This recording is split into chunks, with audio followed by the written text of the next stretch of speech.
Bonjour à vous, merci de nous accueillir chez vous pour ce nouveau culte en confinement proposé et préparé par l'Église protestante française de Londres. Ce matin, où que nous soyons, qui que nous soyons, quoi que nous soyons, riches ou pauvres, jeunes ou vieux ou malades ou bien portants, tristes ou joyeux, à nous tous sont donnés la joie, la vie et la paix en Jésus-Christ. Quelques moments de prière ou de lecture biblique ou de texte vont ponctuer cette nouvelle étape de notre méditation ce matin. Du milieu de tout ce qui sera maintenant partagé, que notre cœur au repos pour ces quelques minutes de méditation nous permette de discerner, d'entendre, de recevoir cette parole qui nous est à chacun destinée. La semaine dernière, nous fêtions la présence et la venue de l'Esprit Saint répandu sur les hommes. Alors pour rester un peu dans cet esprit de Pentecôte, nous allons écouter notre louange ce matin dire ce que nous pensons de ce Dieu Esprit. Saint-Esprit est un oiseau multicolore, un oiseau de toutes les couleurs. Le Saint-Esprit, il n'est pas noir, il n'est pas bleu, il n'est pas rouge, il n'est pas jaune, il n'est pas blanc. Le Saint-Esprit est un sceau multicolore, de toutes les couleurs. Le Saint-Esprit, il est là où l'on se porte, là où l'on se soutient les uns les autres. Le Saint-Esprit est là où le monde est multicolore, où le penser est multicolore, où le penser, le parler et le vivre sont bons. Le Saint-Esprit ne se laisse pas enfermer dans des cages catholiques, ni dans des cages protestantes ou évangéliques. Le Saint-Esprit n'est pas non plus un perroquet qui répète bêtement ce qu'on lui a dit de dire. Pas non plus un moulin dogmatique qui lamine tout sous sa meule. Le Saint-Esprit est spontané. Il est multicolore, très multicolore, et il ne supporte pas ce qui est uniforme. Il aime l'imagination, la créativité. Il aime ce qui est imprévisible. Il est lui-même imprévisible.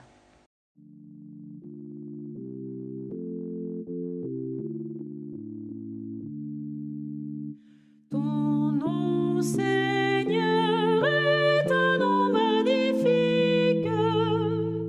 Souffle la terre, en reprend le cantique. Elle répond de toute sa beauté à la splendeur du ciel illuminé. Mais tu choisis la louange parfaite des plus petits des enfants qu'on allaite pour révéler le secret de ton nom. Ainsi leur voix à l'orgueilleux répond. J'ai vu ta main peupler le ciel immense, de tant de feux qui tournent en silence. Et j'ai pensé, cet homme si petit, qu'est-il grand Dieu que tu en aies souci. Dieu seul peut créer, mais il vous appartient de mettre en valeur ce qu'il crée. Dieu seul peut donner la vie, mais il vous appartient de la transmettre et de la respecter. Dieu seul peut donner de croire, mais il vous appartient d'être un signe de Dieu pour vos frères et sœurs. Dieu seul peut donner d'espérer, mais il vous appartient de redonner confiance à vos frères et sœurs. Dieu seul peut donner d'aimer, mais il vous appartient d'apprendre à aimer vos frères et sœurs. Dieu seul peut donner la paix, mais il vous appartient de réunir. Dieu seul peut donner la force, mais il vous appartient de soutenir. Dieu seul peut donner la joie, mais il vous appartient de sourire. Dieu seul est la lumière, mais il vous appartient de la faire briller pour vos frères et sœurs. Dieu seul peut faire un miracle, mais il vous appartient d'apporter vos 5 pains et vos 2 poissons. Dieu seul se suffit à lui-même, mais il a voulu avoir besoin de chacun, chacune de nous.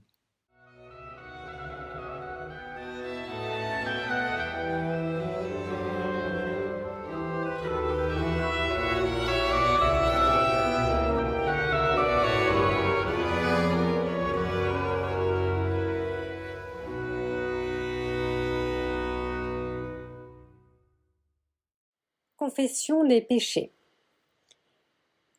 Seigneur, béni sois-tu pour ta grande compassion envers nos faiblesses et pour ton amour sans cesse renouvelé pour chacun de nous. Que ce soit le chrétien de toujours ou celui qui hésite encore à te suivre. Que ce soit celui qui œuvre pour ton royaume sans relâche ou celui qui traîne des pieds. Que ce soit l'ouvrier de la première heure comme celui de la 11e. Et tous, tels que nous sommes, tu nous appelles à reconnaître nos fautes, nos faiblesses, nos mesquineries, nos jugements, nos mauvaises paroles ou pensées, nos découragements et nos manques d'élan pour te servir. Oui, Éternel, tout cela, tu nous appelles à le déposer devant toi. Eh bien, notre Dieu, les voici, toutes ces parts obscures de nos vies qui nous empêchent encore et toujours de discerner pleinement ta présence à nos côtés. Nous les confessons, nous les lâchons, nous les abandonnons, nous les déposons simplement devant toi, maintenant.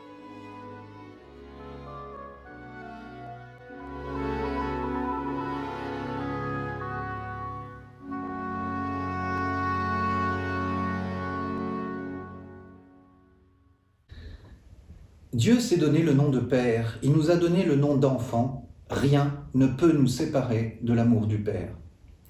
Rien n'a pu séparer aucune de nos journées d'hier de cet amour et de ce pardon. Toutes nos compromissions ont été pardonnées et rien, quoi qu'il arrive, ne séparera jamais aucune de nos journées de demain, de son amour et de son pardon.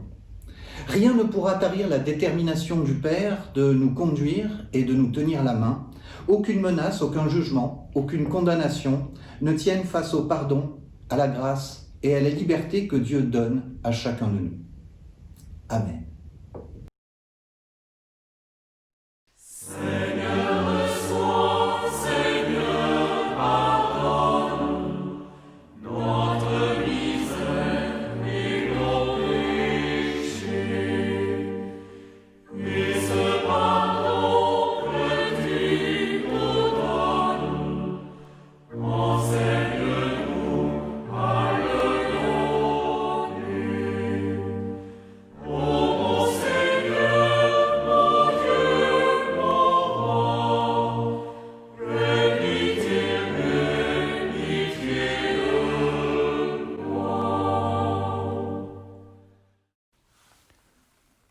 Confession de foi. Dieu, je crois en toi. Tu m'accompagnes dans ma vie et dans les étapes de ma vie. Tu manifestes ta présence dans la rencontre des autres et par des actes qui prennent pour moi la saveur du royaume et la lumière du monde nouveau, où la vie reçoit son sens de ta main. Je crois que tu m'appelles par mon nom comme un père de tendresse et que tu fais de moi ta fille. Jésus-Christ, je crois en toi, homme de notre histoire. Seigneur du monde avec le Père, je crois que l'audace de ta vie à contre-courant, tes repas avec les marginaux, la place que tu as voulu pour les ignorer, ton regard porté sur ceux que tu as guéris, ton silence devant tes accusateurs, sont les gages de la vérité de ma vie. Tu es pour moi la promesse et l'espérance que la vie dépasse la mort et toute mort, et tu m'envoies aux autres dire à jamais ton amour et la puissance de ta résurrection. Esprit Saint, je crois en toi, souffle d'amour, respiration de ma prière, fil conducteur du Père au Fils, comme tu l'es entre nous tous. Tu es celui que j'appelle dans mes déserts. Je crois que tu lèves les endormis et que tu fais germer la liberté.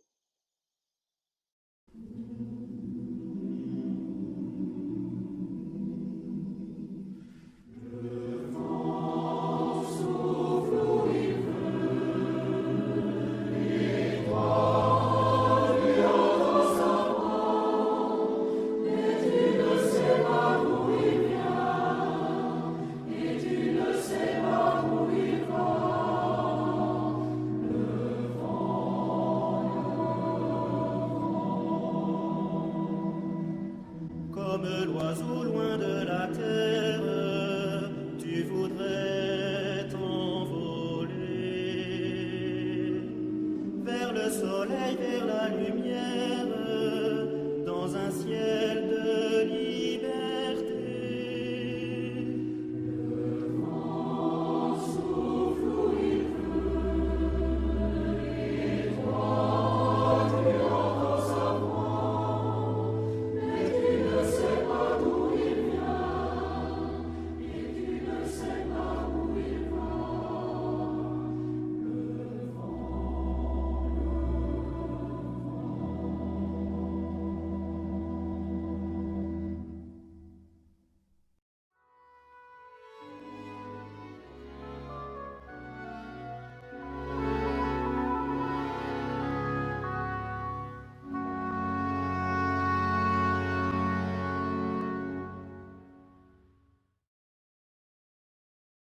L'Ancien, à Gaius, le bien-aimé, que j'aime dans la vérité. Bien-aimé, je te souhaite que tu prospères à tous égards et sois en bonne santé, comme l'état de ton âme. J'ai été fort réjoui lorsque les frères sont arrivés et ont rendu témoignage de la vérité qui est en toi, de la manière dont tu marches dans la vérité. Je n'ai pas de plus grande joie que d'apprendre que mes enfants marchent dans la vérité. Bien-aimé, tu agis fidèlement dans ce que tu fais pour les frères, et même pour des frères étrangers, lesquels ont rendu témoignage de ton amour en présence de l'Église. Tu feras bien de pourvoir à leur voyage d'une manière digne de Dieu, car c'est pour le nom de Jésus-Christ qu'ils sont partis sans rien recevoir des païens. Nous devons donc accueillir de tels hommes, afin d'être ouvriers avec eux pour la vérité. J'ai écrit quelques mots à l'Église, mais Diotrephe, qui aime à être le premier parmi eux, ne nous reçoit jamais. C'est pourquoi, si je vais vous voir, je rappellerai les actes qu'il commet, en tenant contre nous de méchants propos. Non content de cela, il ne reçoit pas les frères, et ceux qui voudraient le faire, il les en empêche et les chasse de l'Église. Bien-aimé, n'imite pas le mal, mais le bien. Celui qui fait le bien est de Dieu. Celui qui fait le mal n'a point vu Dieu. Tous, et la vérité elle-même rend un bon témoignage à Démétrius. Nous aussi, nous lui rendons témoignage, et tu sais que notre témoignage est vrai. J'aurais beaucoup de choses à t'écrire, mais je ne veux pas le faire avec l'encre et la plume. J'espère te voir bientôt, et nous parlerons de bouche à bouche. Que la paix soit avec toi. Les amis te saluent. Salut les amis, chacun en particulier.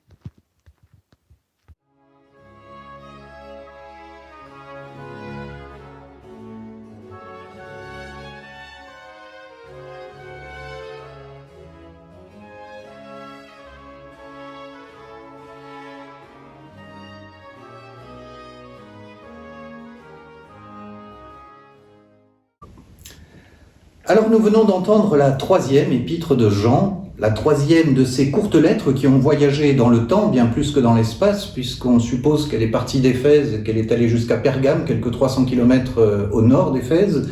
En fin de lettre, on devrait plutôt l'appeler carte postale, et aujourd'hui ce serait même un format email, on pourrait dire. Et la troisième qu'on vient d'entendre est si courte même qu'on pourrait aujourd'hui, en tout cas, l'envoyer par texto sur WhatsApp ou Messenger. En tout cas, à l'origine, elle était tellement courte qu'elle tenait sur un seul papyrus à l'époque de sa rédaction. Dans ces épîtres, il y est souvent question d'hospitalité en particulier en ce qui concerne tous les premiers missionnaires dont la tâche consistait souvent à se déplacer pour aider cette première génération de chrétiens à avancer sur ce chemin de la vérité. Pour rappel, le Nouveau Testament, s'il était déjà pour l'essentiel composé, n'était pas encore compilé, n'était pas encore rassemblé dans un canon de manière à pouvoir aider toutes ces églises et ces premiers chrétiens dans leur réflexion, dans leur foi, dans leur recherche de la vérité. Alors, un accueil spécial devait être fait, bien sûr, à ces hommes qui œuvraient pour cette vérité. Seulement voilà, inévitablement, une telle hospitalité donnait lieu à des abus faciles parce qu'il y avait le faux docteur, d'une part, qui se posait comme un enseignant de la foi chrétienne. Il y avait le plus évident charlatan, mais aussi le faux prophète, avec de fausses croyances et de fausses annonces. Et les uns comme les autres, en général, dominés moins par le credo qu'ils avaient à offrir que par le profit matériel, la pension gratuite, le logement qu'ils espéraient gagner de tout ça. Et c'est donc avec tout cet arrière-plan que nous devons lire la troisième lettre de Jean parce que l'auteur y donne justement des instructions concernant ceux à recevoir et ceux à refuser, et pour quel motif. Et en fait, ça devait être un problème qui a dû se généraliser assez vite pour qu'il y ait eu besoin d'écrire si souvent sur le sujet, que ce soit dans les lettres de Jean, de Pierre, de Jude ou même de Paul. D'ailleurs, il y a même des indications un peu semblables dans la Didaché, qui est un document du christianisme primitif, une espèce de manuel de règlement de l'Église, qui a été écrit, on pense, vers la fin du 1er siècle, début du 2nd, et qui donne des instructions, des directives pour les églises de Syrie.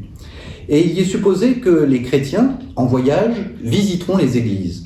Mais chacun doit faire l'objet d'un examen pour que le vrai puisse être discerné du faux, et les tests donnés concernent sa doctrine, ses motivations, et en particulier son attitude face à l'argent, à la nourriture et au logement, et sur sa conduite morale. Alors on y donne des instructions pour qu'un apôtre ne puisse pas rester au-delà d'un jour, ou en cas de nécessité de 2. S'il reste 3 jours, c'est un faux prophète.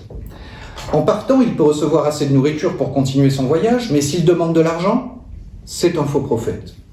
Si un prophète qui apparemment parle sous l'inspiration de l'esprit dit « donnez-moi de l'argent » ou quelque chose d'autre, il ne faut pas l'écouter, à moins que l'argent ne soit pour d'autres qui sont dans le besoin.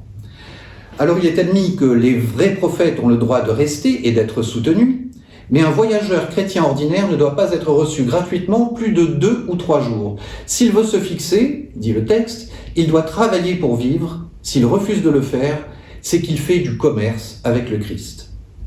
Alors certaines églises aujourd'hui considèrent parfois avec idéal et nostalgie la toute première église comme une église parfaite, une église modèle, comme l'église et la foi qu'il faudrait absolument retrouver aujourd'hui et mettre en place, mais on peut penser bien sûr que ces débuts n'ont pas été si parfaits, si faciles, ni tout roses, et je pense que la foi est bien plus facile pour nous aujourd'hui que pour eux dans ces premières décennies de tâtonnement théologique. Alors dans cette 3e épître, on rencontre 3 personnages, parce qu'elle contient des messages à ou au sujet de Gaius, les versets 1 à 8, de Diotrephe, les versets 9 à 10, et Démétrius, les versets 11 à 12. Alors qui sont-ils? De quoi s'agit-il? Voyons brièvement ces 3 personnages. Déjà, l'auteur de la lettre se présente lui-même non par son nom, mais par le titre qui le fera reconnaître de ses lecteurs, l'Ancien. Et le destinataire de la lettre, donc, s'appelle Gaius. Alors, dans les textes du Nouveau Testament, on trouve beaucoup d'hommes du nom de Gaius. On en connaît au moins 3. 3 Gaius, le Gaius de Corinthe, le Gaius de Macédoine et le Gaius de Derbe. Et tous les 3 sont compagnons de Paul au cours de l'un ou l'autre de ses voyages missionnaires. On pense que c'est à ce dernier Gaius de Derbe que fut envoyé donc cette 3e épître de Jean, parce qu'il y a un Gaius que Jean aurait nommé premier évêque de Pergame. Mais ce sont des suppositions jusque-là, et il est bien difficile de savoir pour sûr de quel Gaius il s'agit, d'autant qu'on a depuis repéré que c'était peut-être un prénom qui était le plus répandu dans l'Empire romain, et c'est donc peut-être plus sûr de renoncer à identifier avec certitude ce Gaius de l'Épître. En fait, on ne sait pas qui il était. Bon, on peut quand même se douter, d'après les termes que Jean utilise, qu'il occupait une position de responsable, de conducteur dans l'église locale, et si on peut seulement imaginer son identité et sa position, nous savons en tout cas qu'il était à la fois hautement respecté dans la communauté chrétienne et particulièrement cher à Jean lui-même. Et pourquoi? Parce que c'est un homme qui marche dans la vérité, nous dit le texte. Je n'ai pas de plus grande joie que d'apprendre que mes enfants marchent dans la vérité, écrit-il au verset 4. Marcher dans la vérité, n'est-ce pas le principe de la marche en Dieu? Le bonheur n'est pas quelque chose à poursuivre, il est plutôt quelque chose à travailler à l'intérieur, à décider, alors que la vérité, comme Dieu, se cherche. C'est un long cheminement, un long processus, c'est le chemin de toute une vie. Heureux, celui qui chemine dans la vérité, c'est bon pour lui et pour ceux qui l'entourent et pour ceux qui le fréquentent.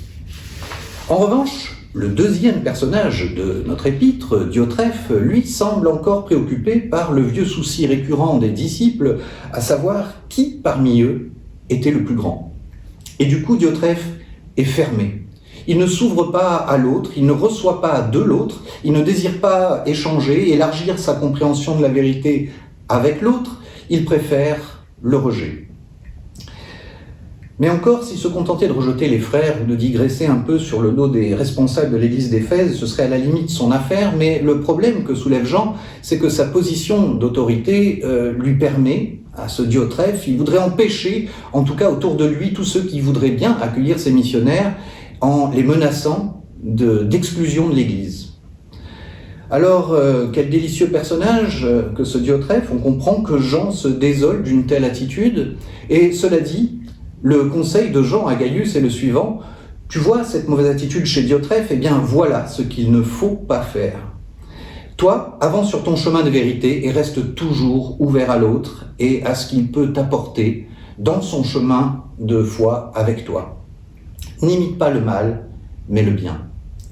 Et Jean ajoute la raison, il explique que ce n'est pas simplement à cause de l'effet de notre comportement sur les autres, mais parce que notre condition spirituelle influence notre comportement. Il dit: celui qui fait le bien est de Dieu, celui qui fait le mal ne cherche pas Dieu. Et de même que la pensée de Diotrephe amène Jean à écrire sur la pratique du mal, de même, la mention de la pratique du bien semble tout à coup lui rappeler maintenant Démétrius. Alors là encore, on ne sait rien de vraiment certain sur ce Démétrius, en dehors de ce qui nous est dit dans ce verset.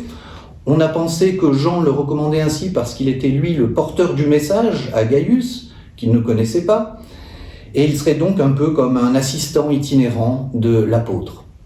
Ce qui est certain, c'est qu'en un seul verset, il reçoit un triple témoignage. Tous, d'abord, lui rendent témoignage, et puis la vérité elle-même rend un bon témoignage de Démétrius.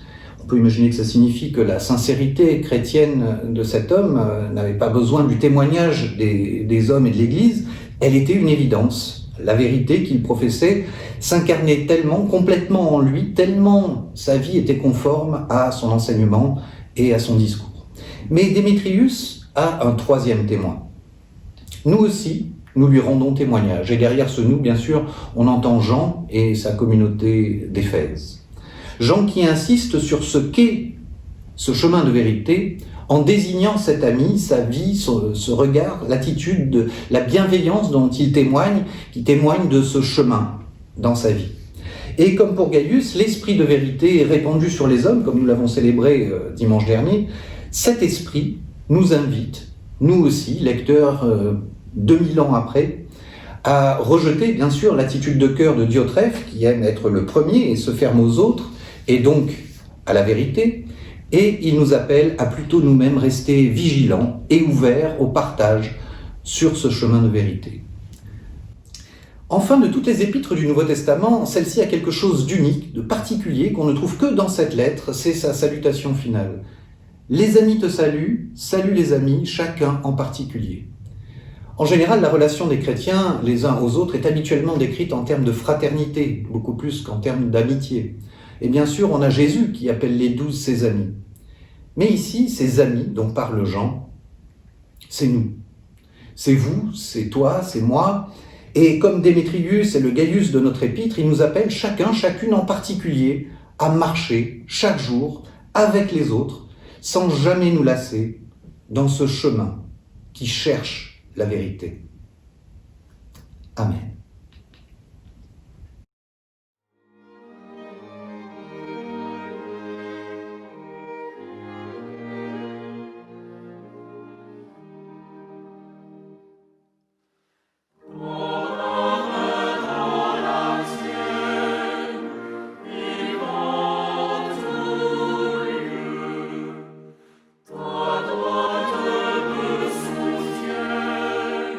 Seigneur,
Seigneur, toi qui es fidèle et qui nous as appelés à la communion de ton Fils Jésus-Christ, augmente notre foi. Aide-nous à te faire confiance au-delà de nos doutes, de nos difficultés, pour que nous puissions te louer d'un cœur sincère et plein de joie, pour que nous puissions proclamer ton nom et dire et partager la grâce que tu nous as manifestée en Jésus-Christ. Nous te prions pour notre communauté et pour tous ceux qui, partout dans le monde, invoquent ton nom. Nous te prions pour tous ceux qui te cherchent, pour tous ceux qui sont dans la souffrance physique, morale, pour tous ceux qui sont seuls. Nous te prions pour la paix dans le monde. Donne discernement et sagesse à tous les dirigeants. Et par-dessus tout, nous voulons te dire notre reconnaissance de pouvoir te prier et te louer.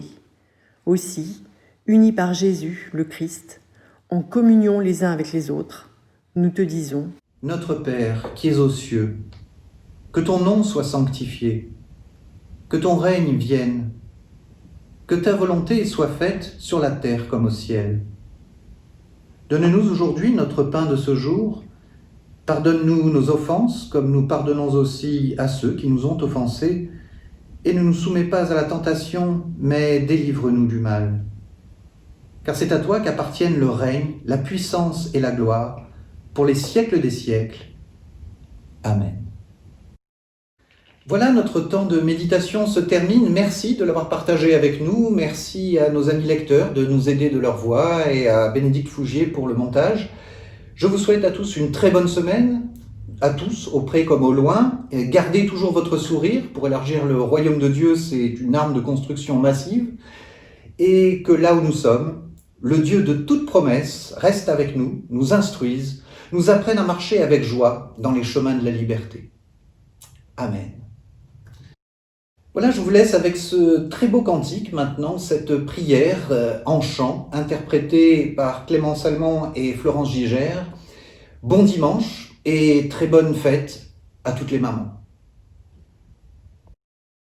Oh, prends mon âme, prends-la Seigneur, et que ta flamme brûle en mon cœur, que tout mon être vibre pour toi, sois mon seul maître, ô divin roi, source de vie, de paix, d'amour.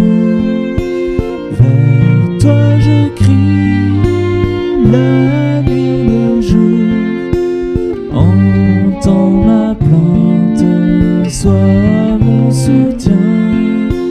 Calme ma crainte, toi mon seul bien. Voici l'aurore d'un jour nouveau, le ciel se dore de feux plus beaux. Jésus s'apprête, pourquoi gémir?